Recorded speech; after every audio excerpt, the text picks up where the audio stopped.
अस्सलाम वालेकुम जी, डॉक्टर रेहान उमर बात करते हैं हार्ट फेलियर के हवाले से थोड़ी बहुत आज।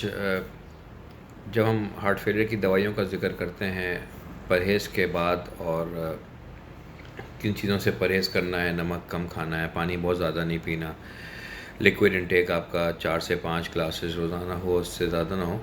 जब हम दवाइयों की बात करते हैं तो अक्सर पेशेंट्स के हमें फ़ोन आते हैं कि डॉक्टर साहब आपने हमें डायबिटीज़ की दवाई लिख दी, हमें तो डायबिटीज़ है ही नहीं, और हमारे जो डॉक्टर हैं उन्होंने कहा है कि अपने आपके दिल के डॉक्टर के पास आप गए थे और उन्होंने आपको जो है वो शुगर की दवाई लिख के दे दी। तो उस सिलसिले में थोड़ी सी बात कर लेते हैं। एक दवाई है जिसको हम SGLT2 इनहिबिटर्स के ग्रुप के अंदर शुमार करते हैं, जिनमें एम्पेग्लिफ्लोजिन है, डेपेग्लिफ्लोजिन है। तो ये दवाइयाँ बेसिकली जब आई थी मार्केट में तो वो डायबिटीज़ के ट्रीटमेंट के लिए आई थी, कि जिससे HbA1c 0.8 से 1% कम होता है, शुगर्स बेहतर होती हैं, क्योंकि शुगर्स को वो गुर्दे के ज़रिए पेशाब में निकालते हैं, पानी भी निकलता है साथ में, और फिर ब्लड प्रेशर भी कंट्रोल होता है, चूँकि नमकियात भी निकलती हैं, शुगर्स भी कंट्रोल होती हैं। लेकिन बाद में रिसर्च ने साबित किया कि ये जो दवाई है ये हार्ट फेलियर के लिए क्लास 1 इंडिकेशन है, चाहे पेशेंट को डायबिटीज़ हो, चाहे पेशेंट को डायबिटीज़ ना हो।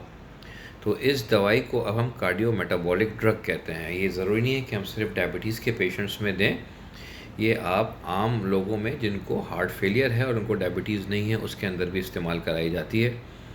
इस दवाई से चूँकि आपका वॉल्यूम कम होता है, वॉल्यूम ओवरलोडिंग कम हो जाती है, नमकियात की कमी होती है, शुगर निकलती है, और इस दवाई के ज़रिए इन तमाम खसूसियात के बाद दिल पे बोझ कम होता है, दिल के अंदर एनर्जी प्रोडक्शन बढ़ जाती है। सबसे बड़ा जो इसका मकसद है इस दवाई का, वो दिल के अंदर कीटोन बॉडीज़ की प्रोडक्शन को बढ़ाता है, जो कि बीटा ऑक्सीडेशन में हेल्प करता है, और हार्ट के मसल जो वीक हो चुके होते हैं, जिनको ऑक्सीजन कम मिल रही होती है, जिनके अंदर ग्लूकोज फ़ौरन जो है वो ख़त्म हो जाती है, तो वो उनके पट्ठों को कीटोन बॉडीज़ के ज़रिए ज़्यादा एनर्जी प्रोवाइड करता है, जिसकी वजह से दिल के पट्टे मजबूत हो जाते हैं। इसलिए हार्ट फेलियर के अंदर याद रखें 4 पिलर्स हैं जिनका इस्तेमाल करना बहुत ज़रूरी है।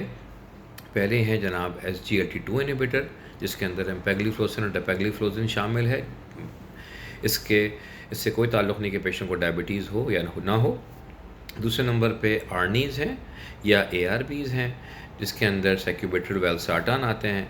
नंबर 3 जो है वो बीटा ब्लॉकर्स हैं, जिसके अंदर कोई भी 4 बीटा ब्लॉकर्स में से कोई भी आप एक दे सकते हैं, नेबिवोलॉल, बिसोप्रोलॉल, मेटोप्रोलॉल, या इसके अलावा जो नेबिवोलॉल, बिसोप्रोलॉल, मेटोप्रोलॉल और काविडोलॉल, ये 4 बीटा ब्लॉकर्स हैं जो आप दे सकते हैं। और चौथे नंबर पे आता है mineralo receptor antagonist, mineral corticoid receptor antagonist, जिसके अंदर एल्डेक्टोन आती है, यानी जिसके अंदर जिस दवाई के अंदर एल्डेक्टोन हो, स्पाइरोलेक्टोन, वो इस्तेमाल कर सकते हैं, या अगर स्पाइरोलेक्टोन को टॉलरेट ना कर पाए तो एप्लेरिनोन।